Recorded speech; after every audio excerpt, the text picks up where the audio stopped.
حضور علیہ السلام کی حدیث مسلم میں موجود ہے. یاد رکھنا جب تم ولیوں کے پاس جاتے ہو نا، یہ تم خود نہیں جاتے، یہ تمہیں اللہ بھیجتا ہے. یہ ایک ایک قدم کی بڑی قیمت ہے، ایک ایک قدم کی بڑی قیمت ہے. اللہ اکبر. مسلم میں موجود ہے. حضور علیہ السلام فرماتے ہیں کہ ایک شخص بہت گناہ گار تھا پہلی امتوں میں. اس کا گناہوں کی فہرست کچھ اس طرح کی تھی کہ اس نے 100 قتل کر رکھے تھے. اس نے کیا کیا؟ دل میں خیال آیا کہ توبہ کر لوں. ایک راہب کے پاس چلا گیا، ایک عالم کے پاس. کہا کیا میری توبہ ممکن ہے؟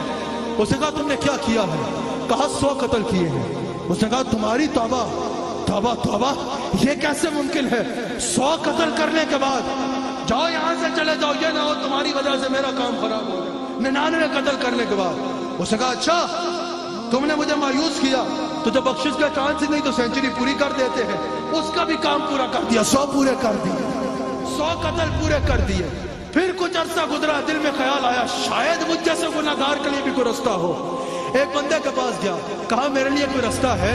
اس نے کہا فلاں جگہ جاؤ، اللہ والوں کی وادی ہے، وہاں جا کے تمہاری بات جان جائے گی.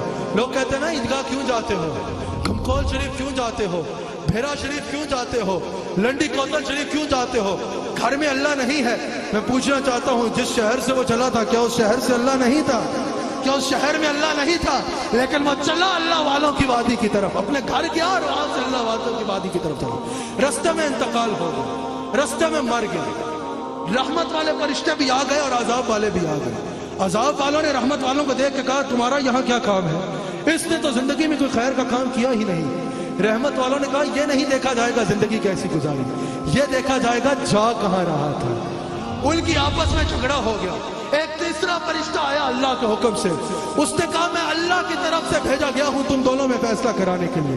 کہا اللہ کہہ رہا ہے زمین کو ناپو، اگر یہ اپنے گھر کا زیادہ قریب ہے تو عذاب والوں یہ تمہارا ہے، اور اگر یہ اللہ والوں کے در کا زیادہ قریب ہے تو رحمت والوں یہ تمہارا ہے.